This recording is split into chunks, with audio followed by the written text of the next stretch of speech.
still need me? Will you still feed me when I'm 64? And now the podcast where together we discuss proactive aging on your terms, connecting to the professional advice of our special guests while creating better days throughout the aging process. Now here's your host, Mark Turnbull. And welcome back to another lively discussion on Aging Today. We are the podcast where together we explore the many options to aging on your terms. You can find Aging Today and our 7 years of past programs on our website.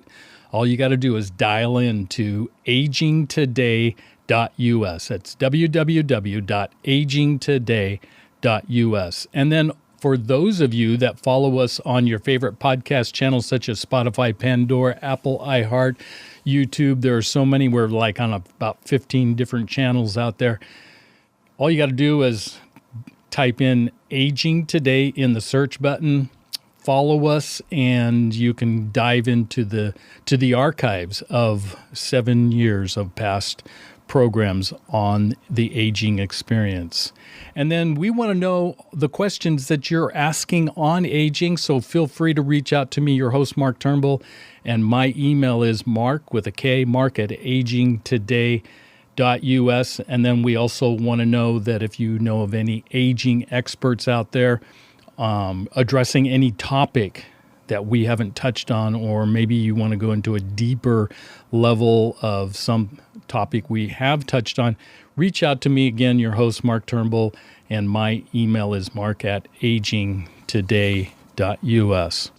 Well, as I always am, I'm very excited about all our shows, but this is a very, very special show for me, for our country, and for all of our listening audience, because this marks Veterans Day, and Veterans Day is a very special time because it's a time of remembrance. It's a time of paying a tribute to all those who have served in the armed services throughout the years.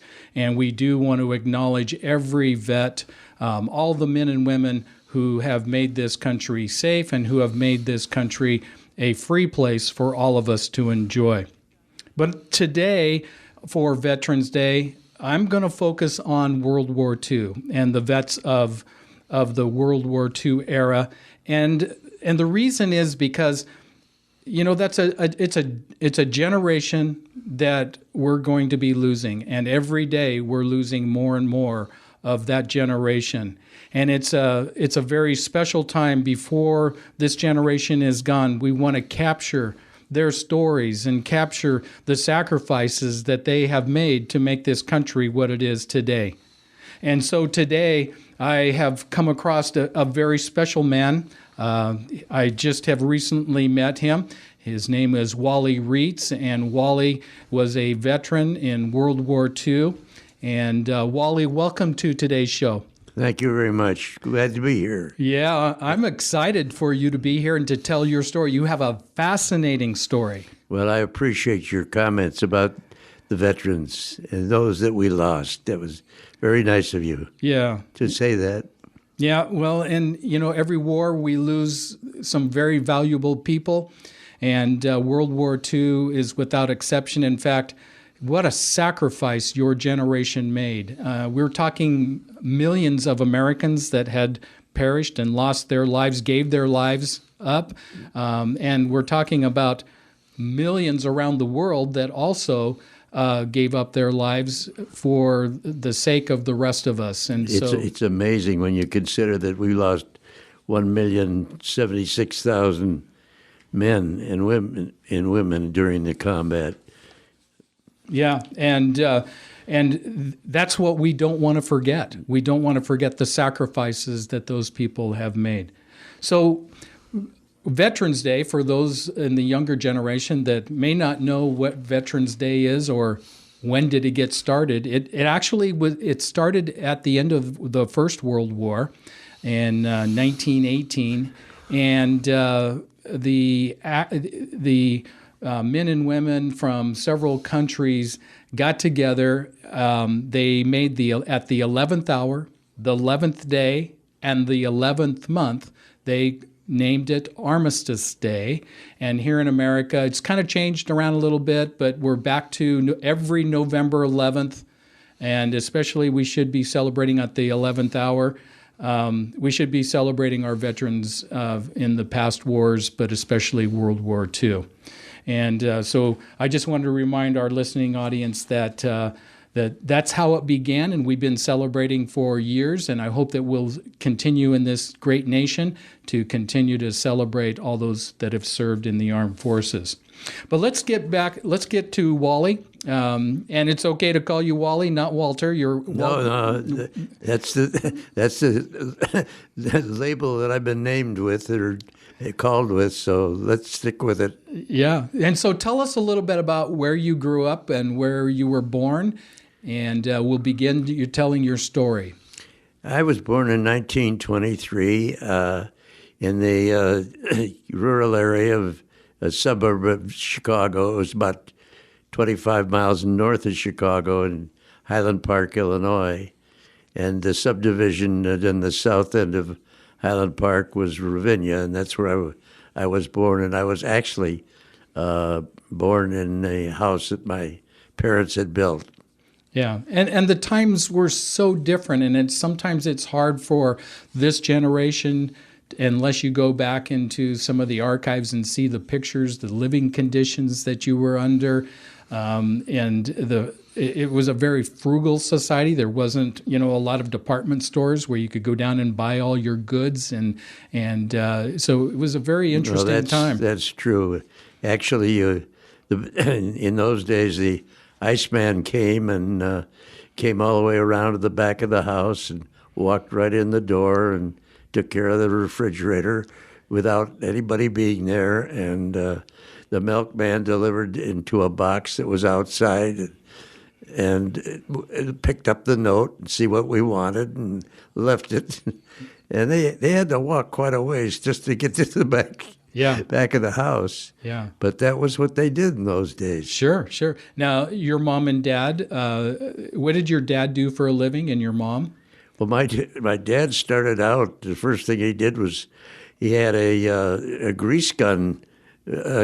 Somebody gave him that franchise or whatever it was. He went around selling grease guns, and then they changed the recipient of the grease, and that put him out of business. And so he went with the Ilg Electric Ventilating Company and air conditioning, and actually that company was one of the many that supplied all of the landing ships, the crafts that with air conditioning and refrigeration and so forth. Mm-hmm. Okay, and then your mom, was she a stay-at-home mom? It was just pretty traditional back in those days? Yeah, it was. Oh, yeah. Yeah.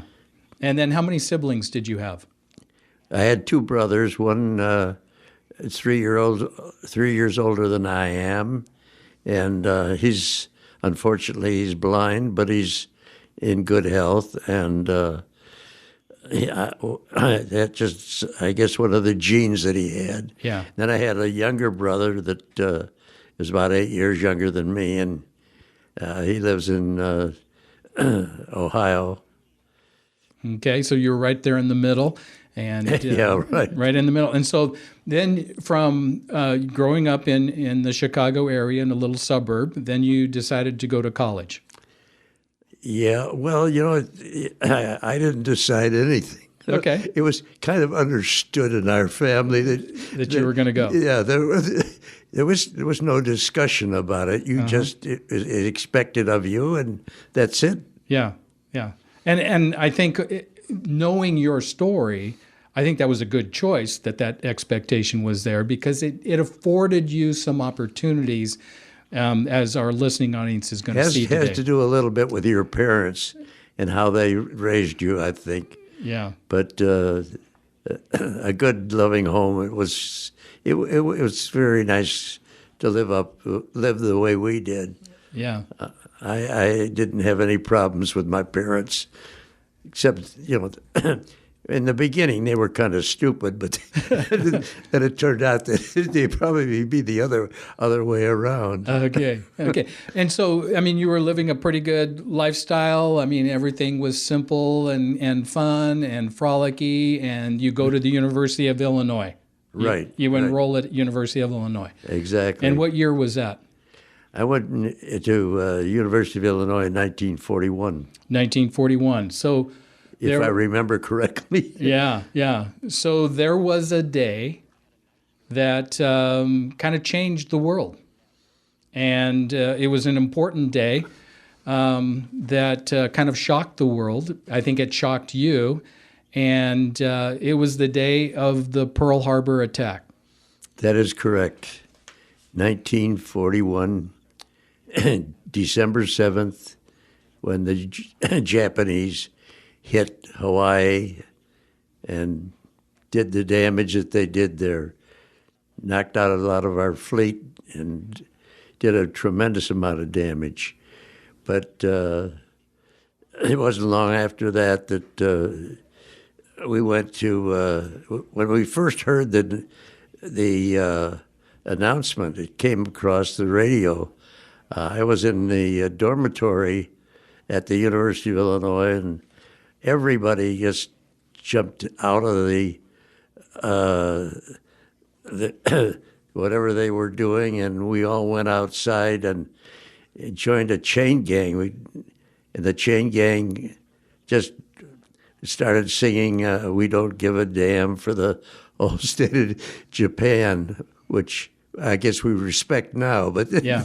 at that time. At that time, yeah. Yeah, and of course the chain gang traveled toward the university to hear from the president of the university, and people were coming out of their houses, and it was amazing, the turnout. It seemed that everybody in Champaign-Urbana, where the university was, turned out for that. It was quite a show. And then we, of course, the next day a bunch of us went in and tried to enlist, and the Air Force was the only thing we could find. Yeah. And they gave us that fatherly touch. Boys, you go back to school. We've got more applications than we can handle. Well, you were in the University of Illinois as a freshman, and you heard these immortal words from FDR, our president. Yesterday, December 7th, 1941, a date which will live in infamy. The United States of America was suddenly and deliberately attacked by naval and air forces of the Empire of Japan. The United States was at peace with that nation, and at the solicitation of Japan, was still in conversation with its government and its emperor, looking toward the maintenance of peace in the Pacific. The attack yesterday on the Hawaiian Islands has caused severe damage to American naval and military forces. And those immortal words from our president, FDR, Franklin Delano Roosevelt, they still ring loud and true in your ears. That is correct. Yeah. It's just as if you were there back then. Yeah. It brings up a lot of memories, huh? Yes, it does. Yeah. And so when you heard those words and you were describing a little bit about, how that brought this country together, and you were describing what was happening on your campus, and the boys all got together and went down, and they couldn't wait to get in line to enlist. That is correct, yeah. What a difference that day is as opposed to today. That is correct. You're right. Very much so. Which leads me to believe when they say that your generation was the world's greatest generation. I mean, those were some of the attributes that you all had was for honor and duty and sacrifice. Well, that's true. And the other thing I think is so important to remember is that at that time, whether there wasn't any antagonism and battle between political parties or anything like that. Everybody was for liberty and for their country, and it was just a beautiful time of life when everybody basically had the same thoughts, a little bit differently because you were either a Republican or a Democrat, but there wasn't that much difference in those days. Yeah. And they were still one nation. yes, it was still one nation under God. Yeah. Yeah. And so the government then is, we're proclaiming going to war. And so one of the things I think that helped unify and bring this country together was music. Music played a powerful role in that day, and the Andrews Sisters were at the top of the charts. And they were the ones that were bringing that inspiration and that motivation and kind of the romance, if you will, of the opportunity to go to war. And I just wanted to play for you some that what the Andrews Sisters had written, "Johnny, Get Your Gun."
That can take you back quite a while, doesn't it?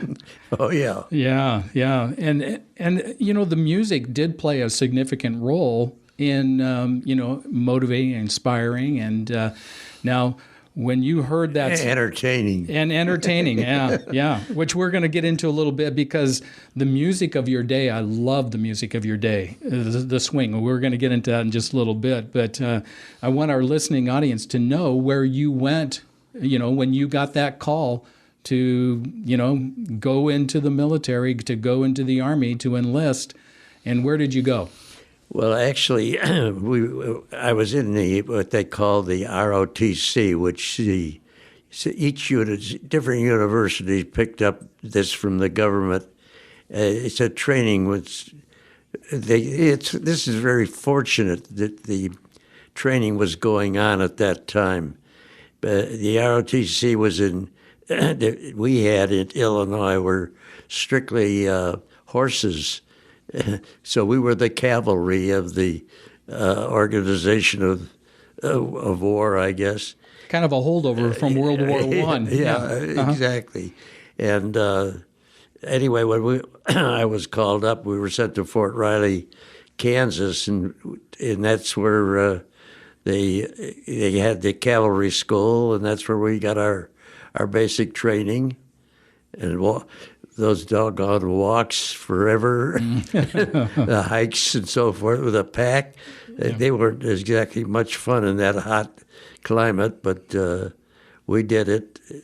And the best part of it, of course, was we transferred from using horses at the University of Illinois to using motorcycles. So we had our Harley Davidson's 45s. Oh, if you could have one of those today. Yeah. Oh, yeah. Yeah. And we had to learn how to tear them down and put them back together again. It was a pretty thorough indoctrination of that, plus learning how to shoot, and also crawling under barbed wire while they're theoretically shooting over your head, but Yeah. I'm not sure they were using. And this was all at the age of 18, right? Were you 18, 19? And Yeah, somewhere around in there? Yeah. You got it. Yeah, and what a change of your world, coming from, a rural area in Illinois, and now you're thrust into military operations, and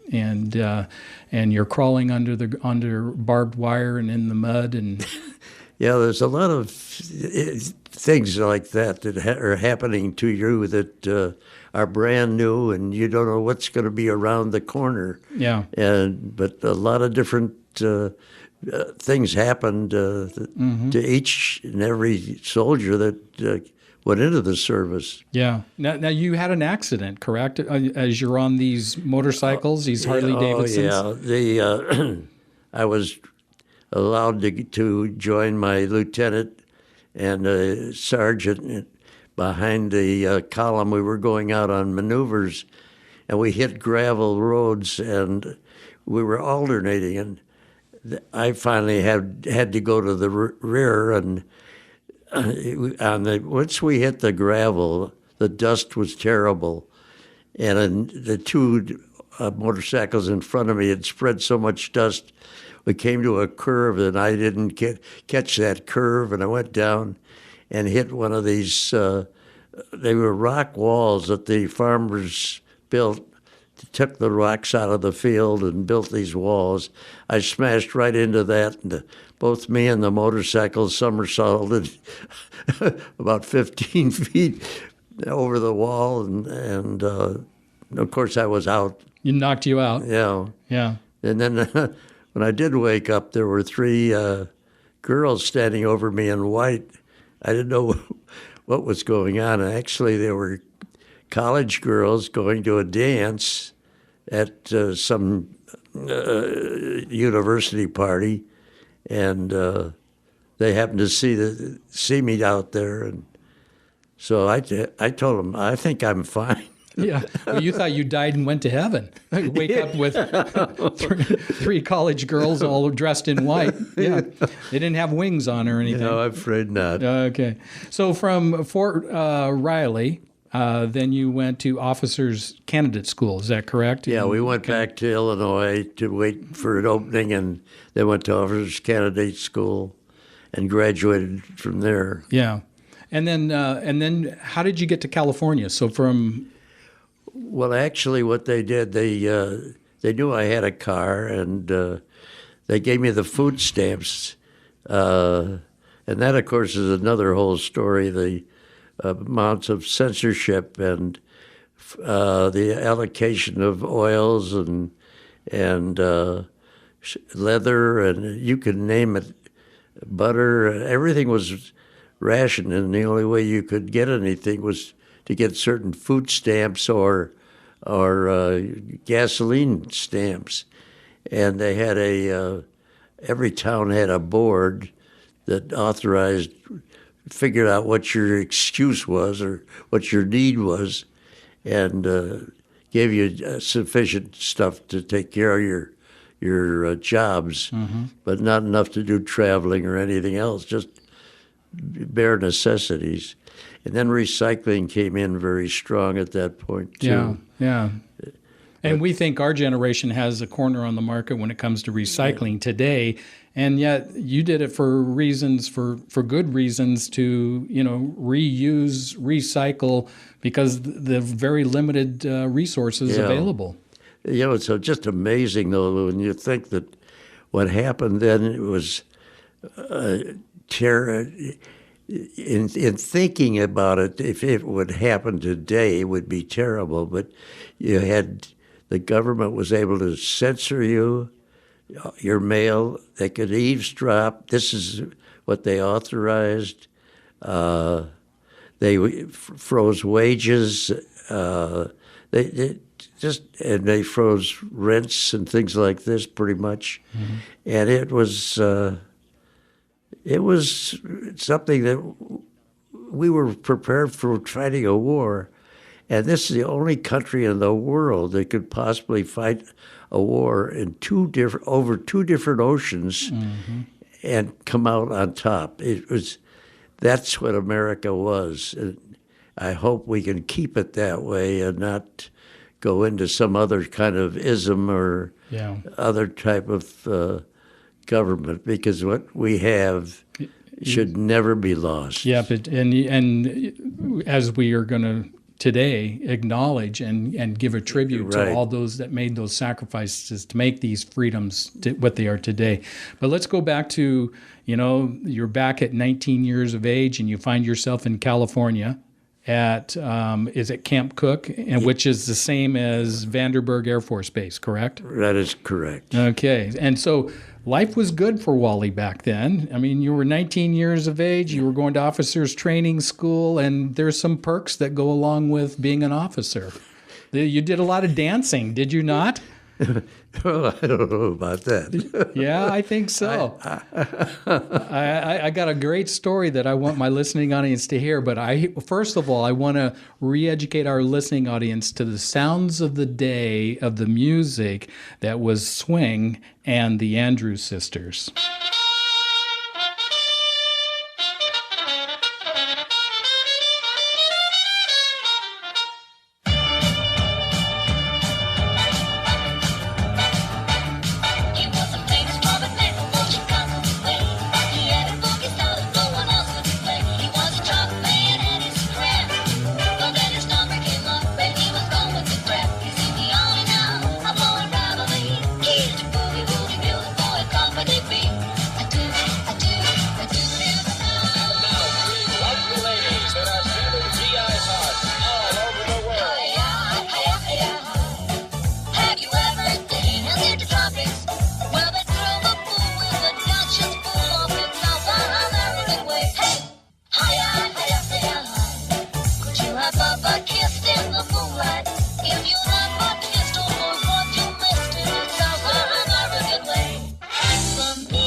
Okay, so that amazing music back then, and you did grab a gal at a dance. Tell us the story, a very special story. You're in officers training school.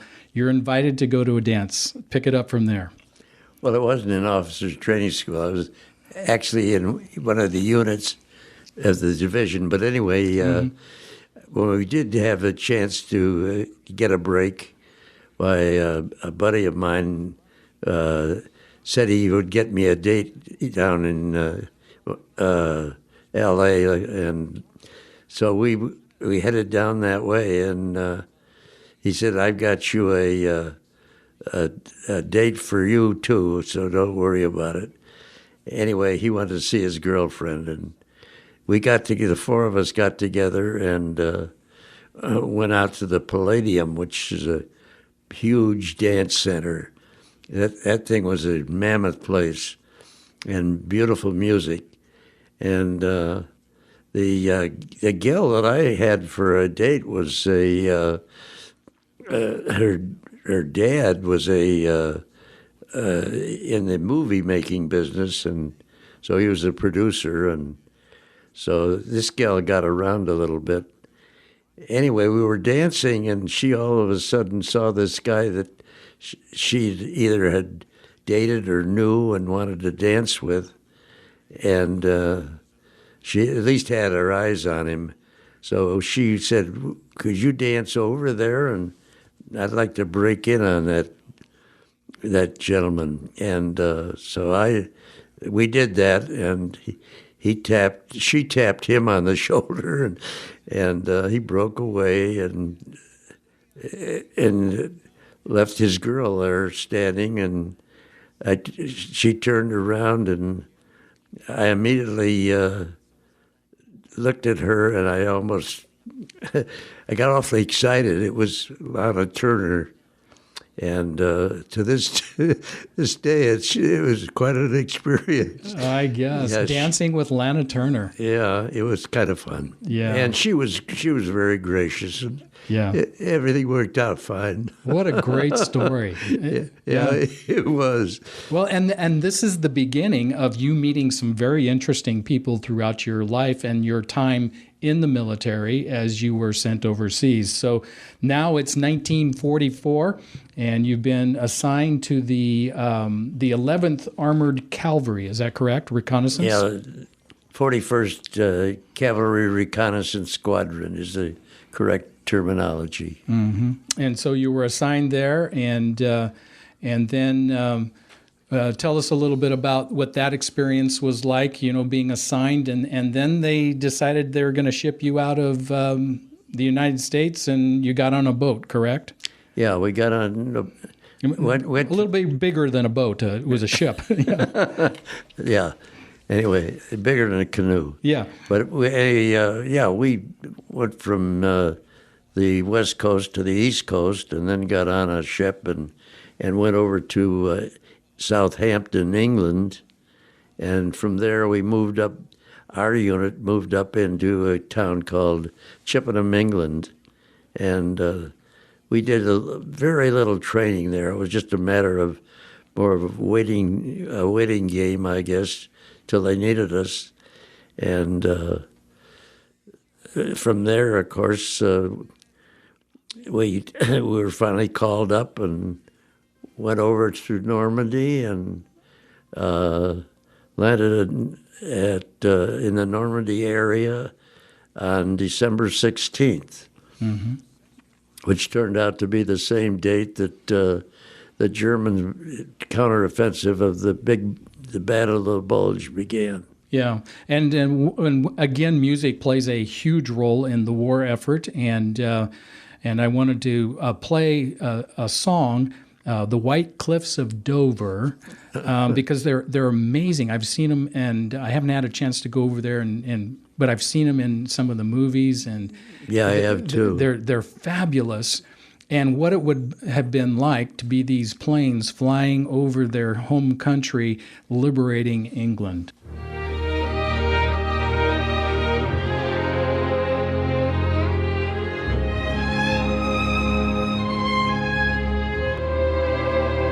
There'll be bluebirds over the white cliffs of Dover tomorrow.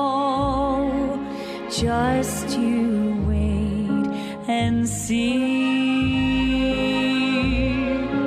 There'll be love and laughter and peace ever after tomorrow, when the world is free. Beautiful music. Oh yeah, got tears in my eyes. Yeah. Did that, and that was a song that you knew very well back then. Oh yes, very much so. Yeah. So you're there in France. You're in Normandy, and where do you go from there? Hitler's counterattack occurred on the same day as we started landing, And the whole division, our whole division, took several days to actually get off the boats and get reorganized. And we tore up through Paris. We weren't supposed to go there originally, but we were immediately directed by General Eisenhower to get into the battle, and they needed help bad. Mm-hmm. And so, and this battle, it was a very famous battle. Yes, yeah, one of the biggest, probably I don't know if there were a lot of big battles, I guess, but it certainly was a dangerous time. And it was called the Battle of the Bulge. Yeah, exactly. And you found yourself all of a sudden right in the midst of it.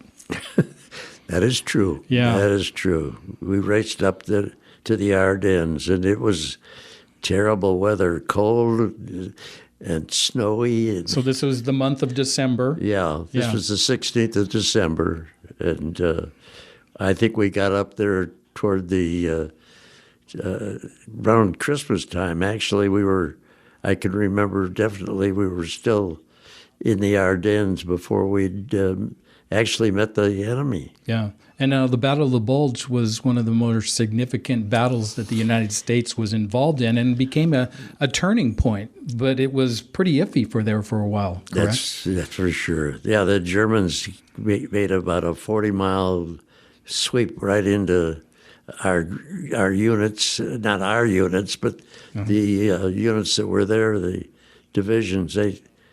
They had the 3rd and the 5th Panzer divisions, which were really well organized and well experienced in war, because they'd been in a number of battles. Yeah. Now, and then your job with your division was to do what?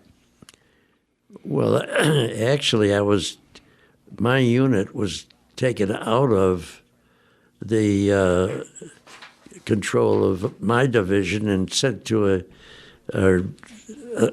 given temporarily to another unit, another division, and we were supposed to take care of the south flank and guard that, and also create a diversion with our assault guns. Mm-hmm. So we set up to do that, and that was a time that the commanding officer of that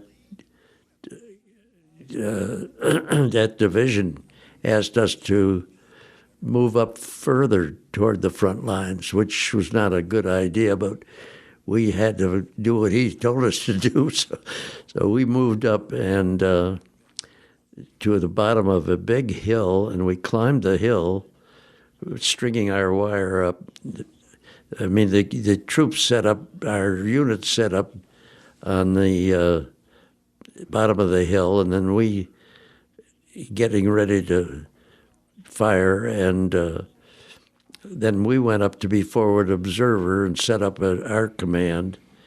And when we got up to the very top, it was the most amazing thing. It had a rim around it about 100 yards wide, and then it was a huge dynamic crater, and the bottom of that crater was so big that here was a town sitting way down below us, with a church and steeple in the center of it, and nothing moving at all. There was nobody. Like it had been deserted. I don't know where everybody was staying in their homes, I guess. But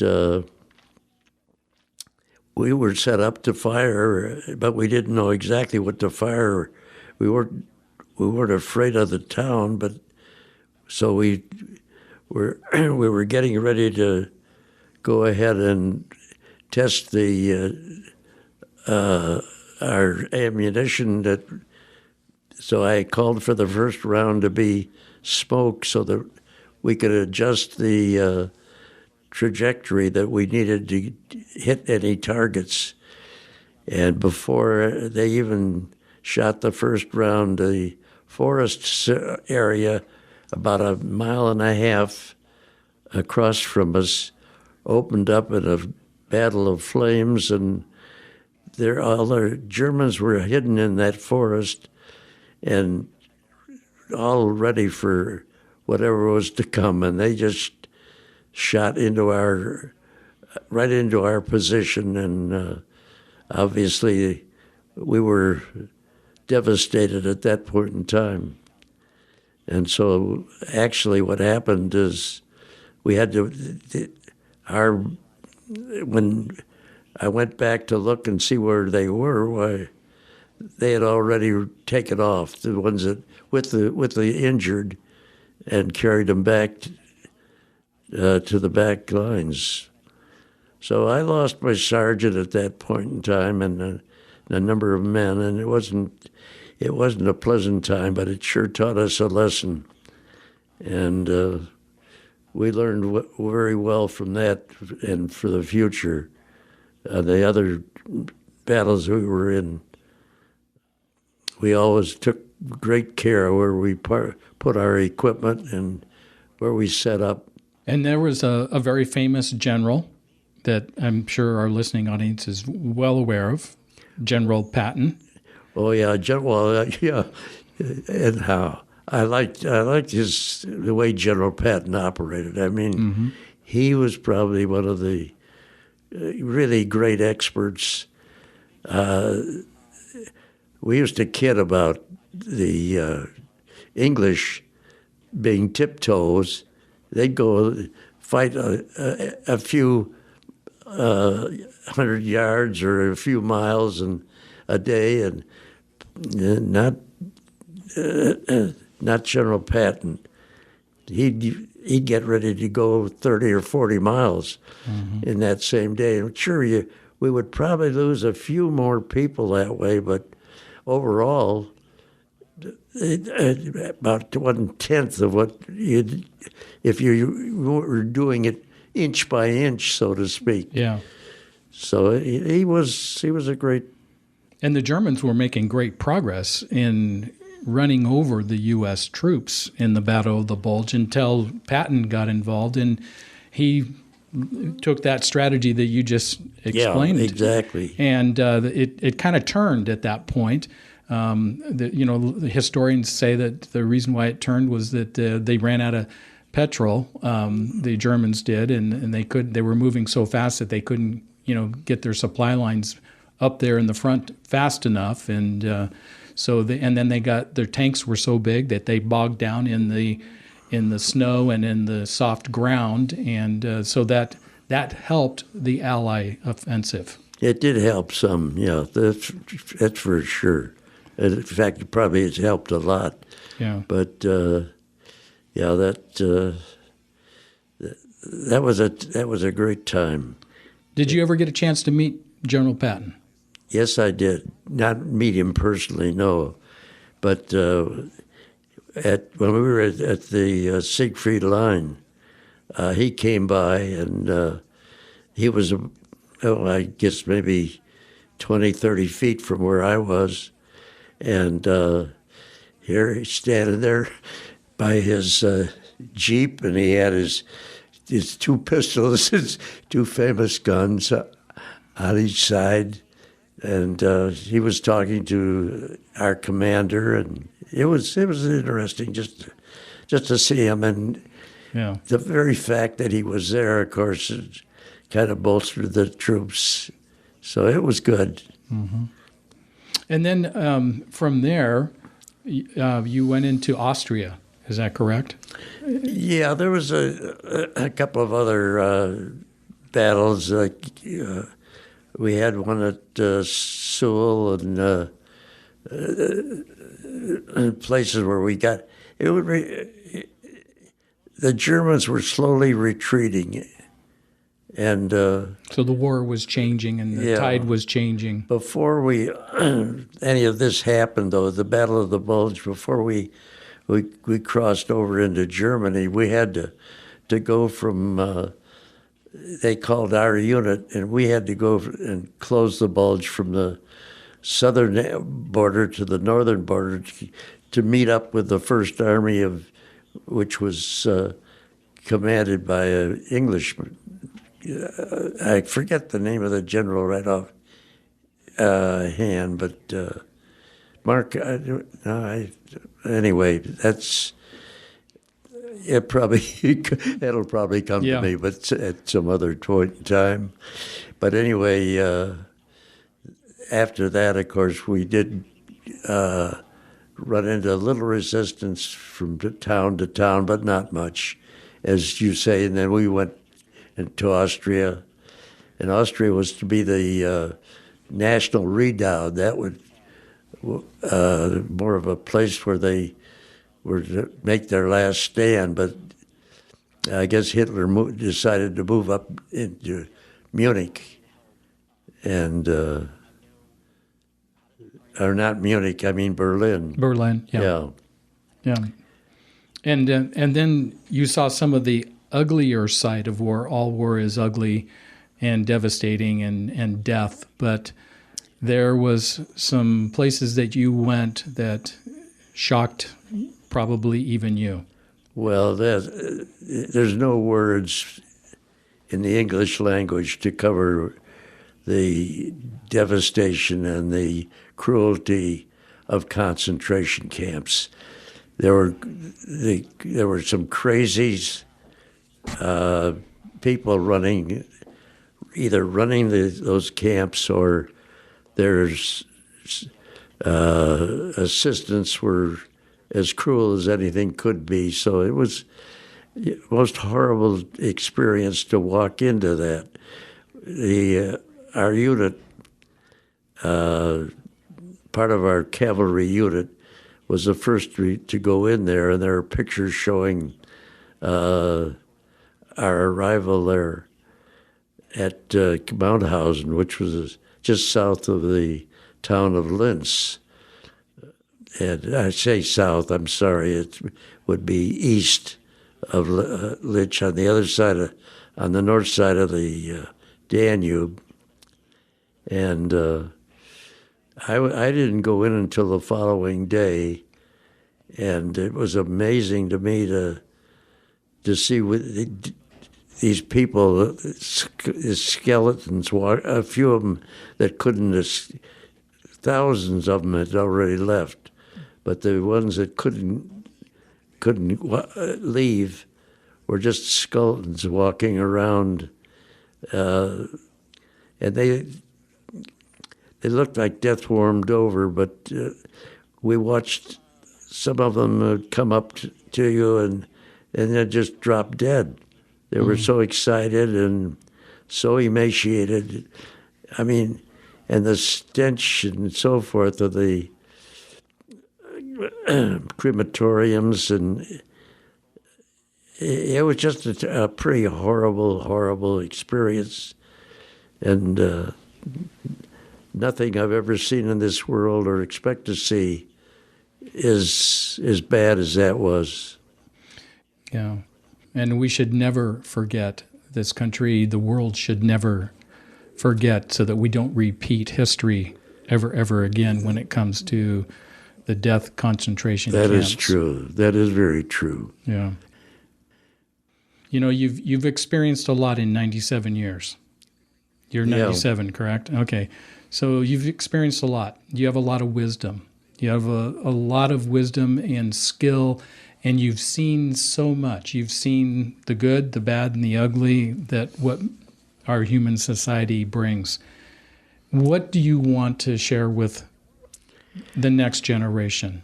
I think the most important thing that I want is that the people understand, the children understand the history of this country.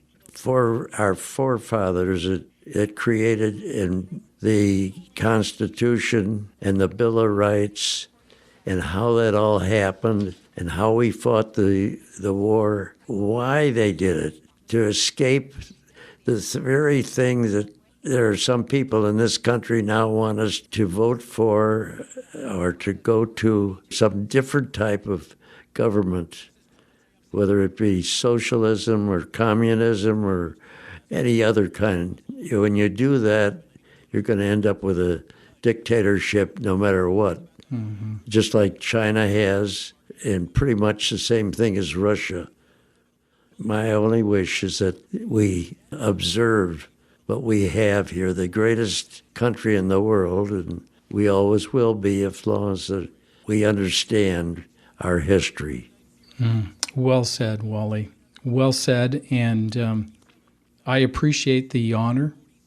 I appreciate the courage and the duty that your generation brought to this great country.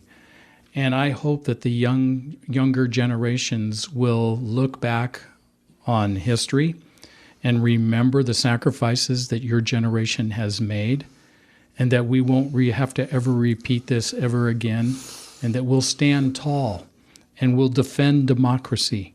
We'll defend the rights of we the people, for the people and by the people. And that's what I hope that your testimony today will bring. And I want to leave our listening audience, and I want to leave you a tribute, a song that means a lot to me, and I hope it means a lot to you. And this song is a very important song, and it's a message for your generation out of gratitude.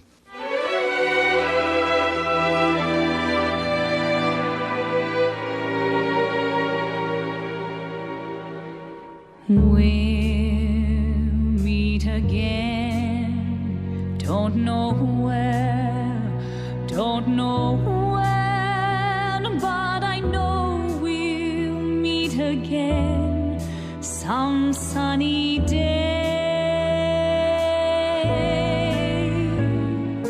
Keep smiling through, just like you always do. Till the blue skies drive the dark clouds far away. So will you please say hello to the folks that I know? Tell them I won't be long. They'll be happy to know that as you saw me go, I was singing this song. We'll meet again, don't know where, don't know when, but I know we'll meet again some sunny day.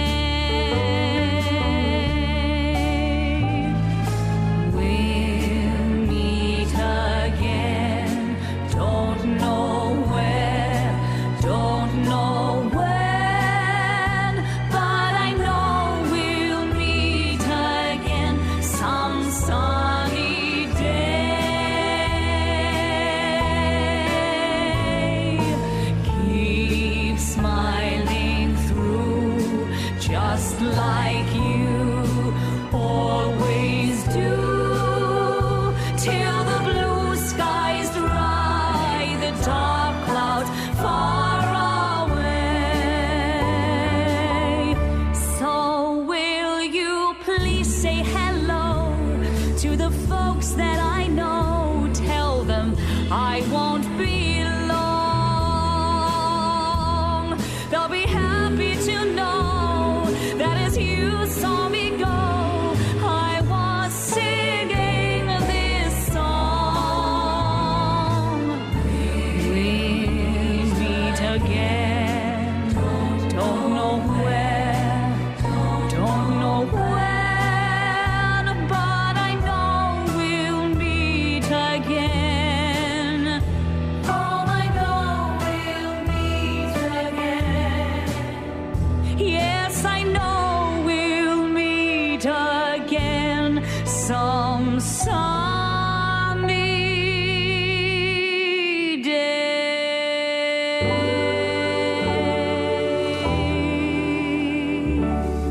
On behalf of Aging Today and Comfort Care, Wally, thank you for the sacrifices that you and your generation has made for this great country. My condolences to all the people that you have lost in your lifetime and what you've seen, the ugly side of this world. Thank you, Mark. And it's been a pleasure to meet you, and we'll see you again. This is Mark Turnbull, your host, and I want to thank all of you for tuning in to Aging Today. And we are the podcast where together we're exploring the many options to aging on your terms. Join us every Monday when we release a new conversation on Aging Today to your favorite podcast channel. And remember, we're all in the process of aging. And as we age, we really are better together. So stay young at heart. You make me feel so young. You make me feel like spring has sprung. And every time I see your face, I'm such a happy individual the moment that you speak. I want to go play hide and seek. I want to go and bounce the moon just like a toy balloon. Well, you and I are just like a couple of tots running across the meadow, picking up lots of forget-me-nots. So you made me feel so young. You made me feel there are songs to be sung, bells to be rung, and a wonderful fling to be fun. And even when I'm old and gray. You've been listening to Aging Today, where together we explore the options to aging on your terms. Join Mark and his guest next week for another lively discussion on proactively aging on your terms, connecting you to the professional advice of his special guests, with the goal of creating better days throughout the aging process. Your host has been Mark Turnbull. Join Mark and his guests every week on Aging Today, your podcast to exploring your options for aging on your terms. And even when I'm old and gray, you make me feel the way I feel today. 'Cause you make me feel so. You make me feel so. You make me feel so young. So young. You make me feel so young. You make me feel so young.